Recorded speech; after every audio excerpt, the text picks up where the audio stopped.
puisses-tu venir aujourd'hui? Sommes-nous prêts à te rencontrer? Sommes-nous prêts à nous tenir devant toi? Père, jusqu'à quand? Jusqu'à quand? Certaines fois, nous sommes là et fatigués, alors que nous cheminons sur les routes de ce monde. Mais dans cette course, nous ne sommes pas seuls. Et chaque fois que le découragement nous prend et que la lassitude nous saisit, tu nous prends par la main, tu nous relèves et tu nous aides à regarder à toi. Toi le libérateur, toi le sauveur, toi le Seigneur, toi le Dieu qui a vaincu Satan et le péché. Tu viens. Seigneur, quelle est la longueur de la route qui nous reste à parcourir afin d'arriver dans la maison du Père? Nous ne savons pas, mais l'Esprit le sait. Et c'est lui qui nous conduit. Marchons par l'Esprit. C'est ça que tu nous dis et que tu nous répètes encore. Merci, Père.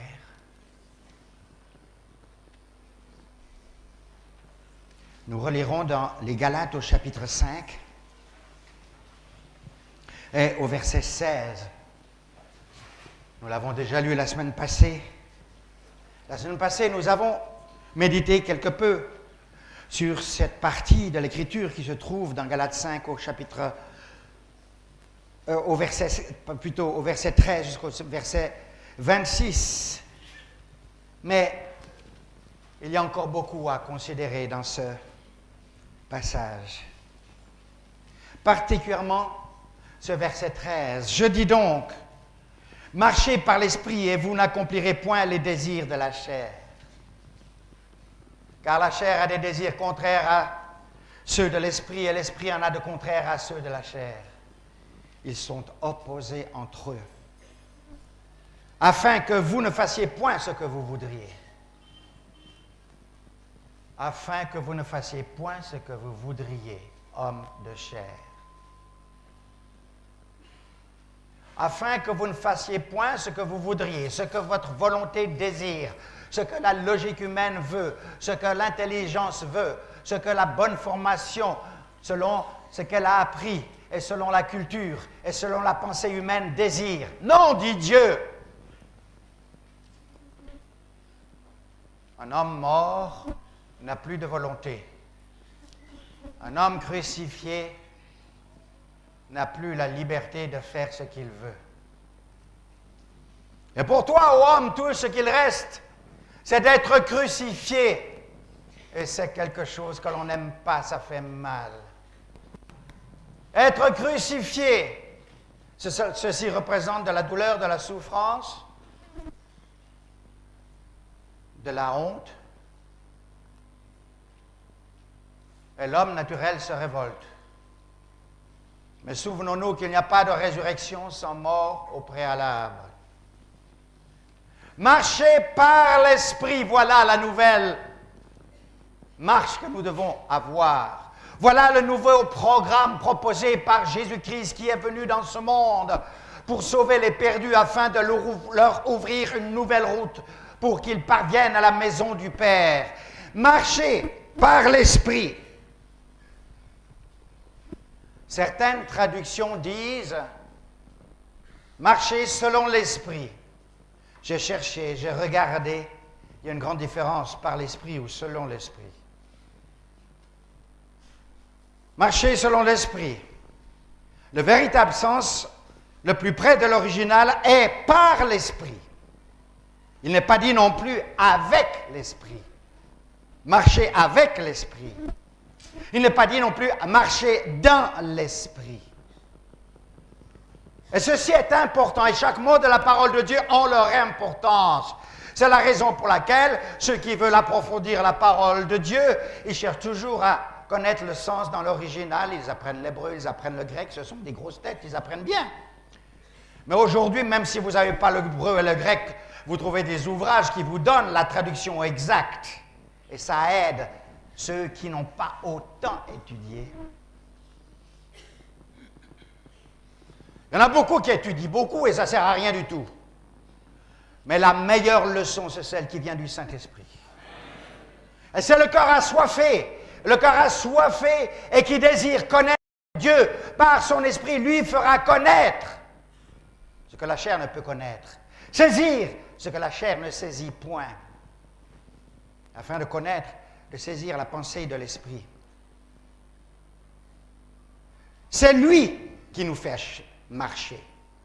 Marcher par l'esprit. Pourquoi? Parce que c'est lui, c'est l'esprit qui nous fait marcher. Autrement dit, c'est l'esprit qui nous conduit. C'est l'esprit qui nous dirige.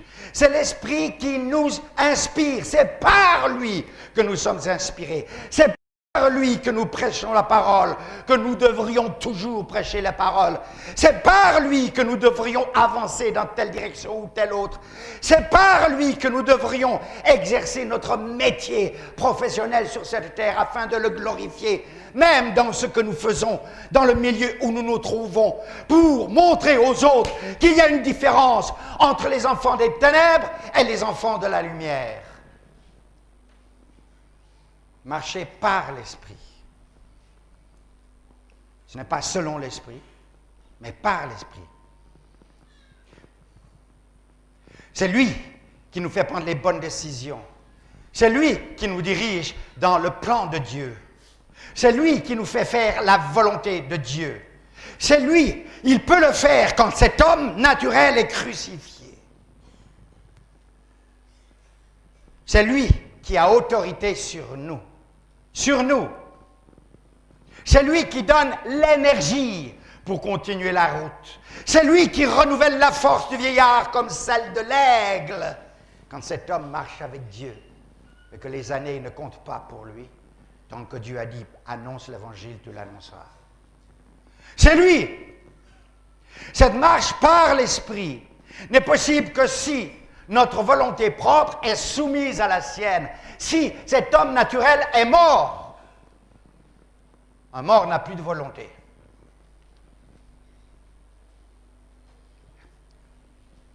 Soumis à sa volonté. Et il attend à ce que nous nous soumettions à cette volonté librement, volontairement. Et si nous sommes soumis à sa volonté, nous marchons dans l'obéissance. Nous obéissons à l'Esprit. Nous obéissons à ce qui est vrai, à ce qui est juste, à ce qui glorifie Dieu, à ce qui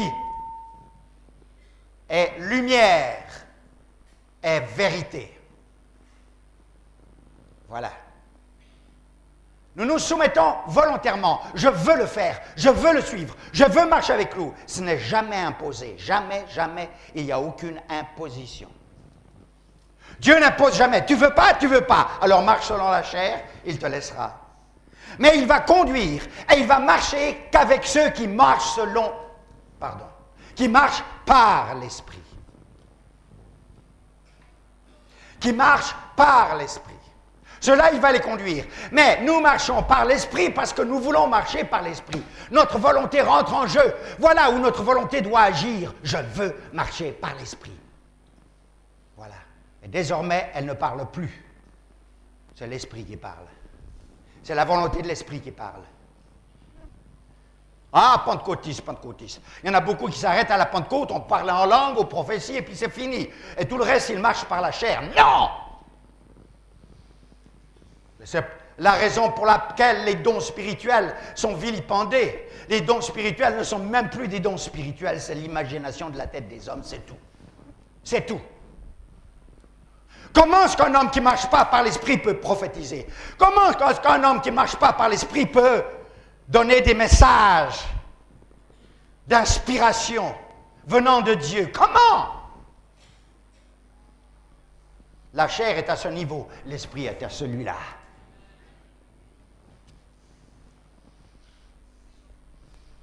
Ce dont il est question avec les dons spirituels, avec tous les dons spirituels, il est question là d'une action du Saint-Esprit, d'une action qui vient d'en haut et non pas d'en bas.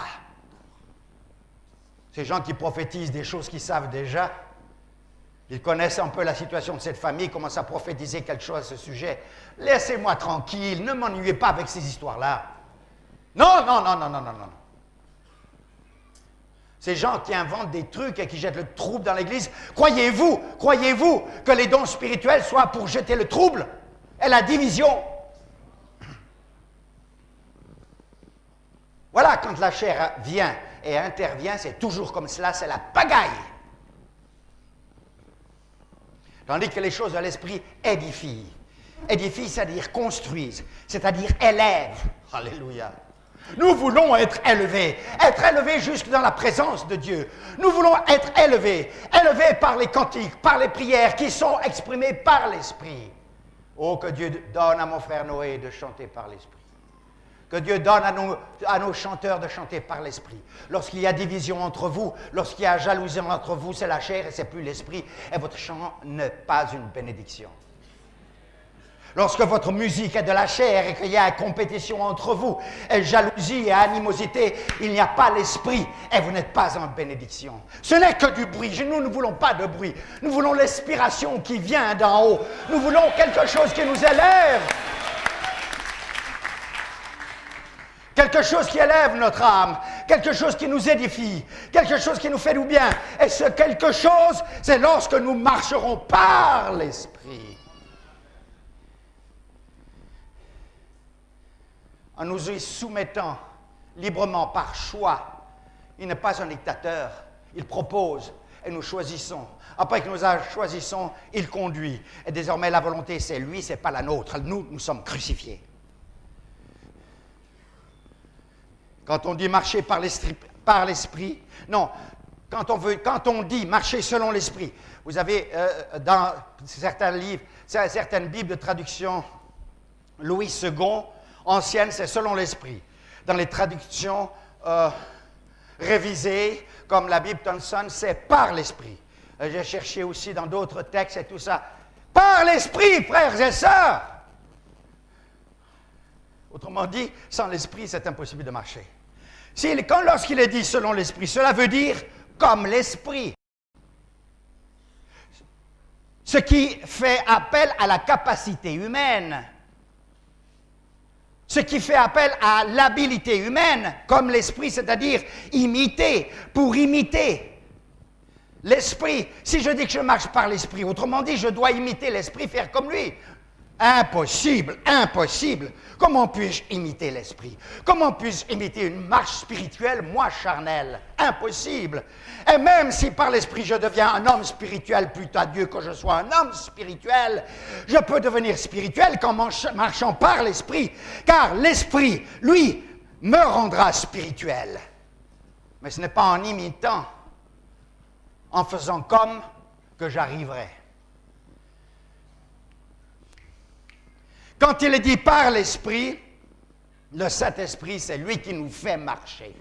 Je dis, Seigneur, Seigneur, Seigneur, je ne suis pas capable. Fais-moi marcher. Fais-moi marcher. Prends-moi par la main, conduis-moi. Conduis-moi, Seigneur. C'est par toi seul que je peux marcher. Et il nous donne la capacité de marcher avec Dieu. Ce que l'homme naturel ne peut faire. Là, nous entrons dans le surnaturel. Voilà la dimension du véritable enfant de Dieu. Le véritable enfant de Dieu, il rentre dans le surnaturel, au-dessus du naturel. Voilà ce que ça veut dire, au-dessus du naturel. Ce n'est pas une marche naturelle, ce n'est pas une marche qui est le fruit de la volonté humaine ou des efforts humains. Ce n'est pas une marche qui est le fruit de nos capacités naturelles ou acquises. Non! C'est une marche surnaturelle. Nous rentrons dans le domaine surnaturel. Le Saint-Esprit est un esprit surnaturel. C'est l'Esprit de Dieu. L'Esprit de Dieu est surnaturel. Et s'il est en nous, et si nous marchons par lui, nous devenons des hommes et des femmes surnaturels, au-dessus du naturel.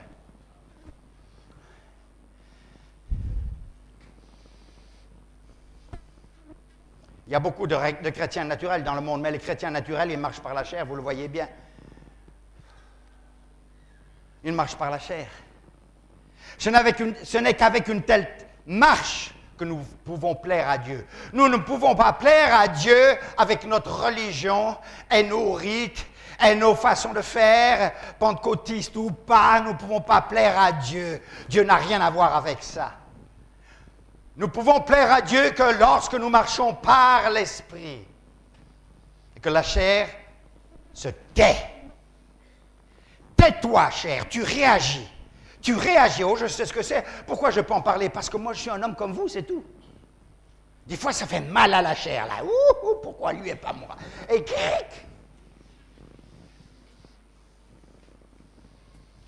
Pourquoi moi, on m'oublie, on me laisse de côté et lui... Et qui, la chair est là? Yip, là, c'est bien fait. Dites à votre chair, bien fait. C'est tout ce que tu mérites. Pourquoi je vous le dis? Parce que je me le suis dit à moi-même. Je me souviens un temps dans ma vie, j'avais besoin de faire des progrès et de grandir dans le Seigneur. Et j'étais conscient de cela. Et je disais, Seigneur, donne-moi un cœur humble. Seigneur, donne-moi un cœur humble. Seigneur, je veux un cœur, une vie qui te plaise, qui marche avec toi. Puis la chair se révoltait. Et quand vous priez comme ça, justement, Dieu va mettre devant vous des choses pour vous casser, pour vous briser. Et ça va faire mal. Et qu'est-ce que je me disais à ce moment-là? Je sentais cette douleur interne de la chair qui réagit. Bien fait pour toi, bien fait pour toi. Frères et sœurs, je ne vous prêche pas des théories, je vous prêche une expérience. Mes cheveux sont blancs aujourd'hui. J'ai passé sur de longues routes et de longs chemins. Toutes sortes d'expériences et de larmes aussi et de brisements aussi. Mais de joie et de bénédiction. Alléluia. Et j'ai pu voir et je sais que c'est le meilleur des chemins. Marcher par l'Esprit. Si votre volonté n'est pas engagée, vous n'arriverez jamais à marcher par l'Esprit. Jamais. Je veux marcher par l'Esprit. Pour cela, chair, tais-toi. Tu n'as pas de place. Dors. Ça fait mal, ça fait rien. Le nouvel homme doit grandir. Le vieux doit être crucifié. La marche par la bonne volonté de la chair ne peut jamais plaire à Dieu. Vous m'entendez?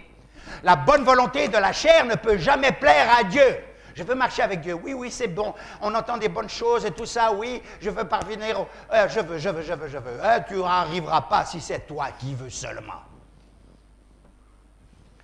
Tu n'arriveras pas. La bonne volonté de la chair ne peut jamais plaire à Dieu. N'essayons pas par la chair de marcher par l'Esprit, ayant pour motivation de se faire voir aux autres que nous sommes remplis de l'Esprit. Ah, c'est subtil, hein?